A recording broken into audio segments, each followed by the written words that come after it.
देखिए, ये बहुत ही दुखद घटना है और ये क्यों घटी, कैसे घटी, इसकी जांच होनी चाहिए और जो लोग इसके जिम्मेवार हैं, दोषी हैं, उनके ऊपर कार्रवाई भी होनी चाहिए। इतने लोगों की जानें चली गई। हम सभी मृतकों के परिवार के साथ हैं और मृतकों के प्रति संवेदना प्रकट करते हैं। लेकिन आखिर ये घटना घटी क्यों? जो सरकार वहाँ है और जो प्रशासन है, उनको इस पूरे मामले की जांच करके किनकी गलती से हुई, क्यों हुई, ये सामने आना चाहिए।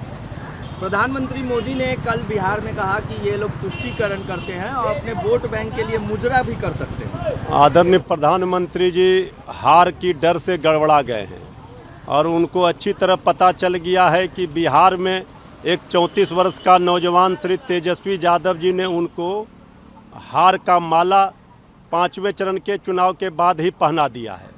तो उनकी सत्ता जाती हुई दिख रही है, तो ये इस तरह की भाषा पर उतर आए हैं। अब ये भाषा तो राम भक्तों का हो ही नहीं सकता है। ये अपने को राम भक्त कैसे कह रहे हैं? ये तो दुशासन दुर्योधन की भाषा है, ये रावण की भाषा है, रावण की टोली की भाषा है। आदरणीय प्रधानमंत्री जी तेजस्वी यादव जी ने नौजवानों का भविष्य सजा संवार दिया, नौकरी दे दिया, तो आप जेल देने की धमकी दे रहे हैं।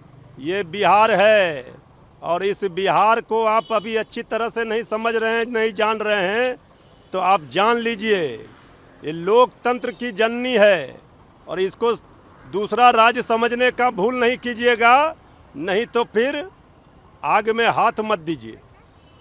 अग्निवीर योजना को लेकर अमित शाह ने कहा है कि ऐसे कम लोग हैं जो अग्निवीर योजना के बाद बेरोजगार रह जाएंगे। देखिए, अब सफाई दे रहे हैं भाई, अग्निवीर योजना में 4 ही वर्षों में सेवानिवृत्त कर दी जाएगी। अब जब श्री तेजस्वी यादव जी ने, इंडिया गठबंधन के सभी नेताओं ने सवाल शुरू किए और देश का नौजवान आक्रोशित दिख रहे हैं, तो इस पर आदरणीय अमित शाह जी, गृह मंत्री जी सफाई दे रहे हैं। अब इनकी विदाई है, अब तो अग्निवीर योजना ही समाप्त होगी। तेजस्वी यादव ने कल कहा कि 75 साल का एक बूढ़ा शब्दों का प्रयोग प्रधानमंत्री के लिए करना कहाँ से जायज़ था, और उन्होंने ये कहा कि वो 34 साल के युवाओं को जेल भेजने की बात कर रहे हैं। जनता सब जानती है, जनता मालिक है। आदरणीय प्रधानमंत्री जी को तो श्री तेजस्वी यादव जी ने सब दिन पीरजादे कहा है, बुजुर्ग कहे हैं। आज भी हम लोग कह रहे हैं वो बुजुर्ग हैं, तो वो इस तरह की भाषा बोल रहे हैं आदरणीय प्रधानमंत्री जी श्री तेजस्वी यादव जी के लिए, तो ये क्या बता रहा है कि हार के डर से मानसिक संतुलन खो बैठे हैं।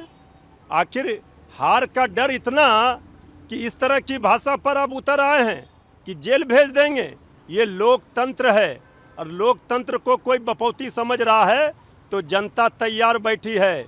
सिंहासन खाली करो कि जनता आती है, 4 जून को शाम में पता चल जाएगा। उन्होंने ये भी कहा है कि एक तो 4 जून के बाद जमानत करेगा और एक शहजादा 4 जून के बाद विदेश में छुट्टियां मनाएगा।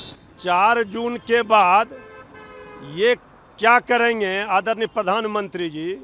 गुजरात में जाकर के वहाँ आश्रम में जाएंगे। आदरणीय प्रधानमंत्री जी 4 जून को शहजादे क्या करेंगे इसकी चिंता छोड़ दीजिए। आप पीरजादे हैं, आप क्या करेंगे? आप अपना कोई कुटिया और आश्रम खोजिए।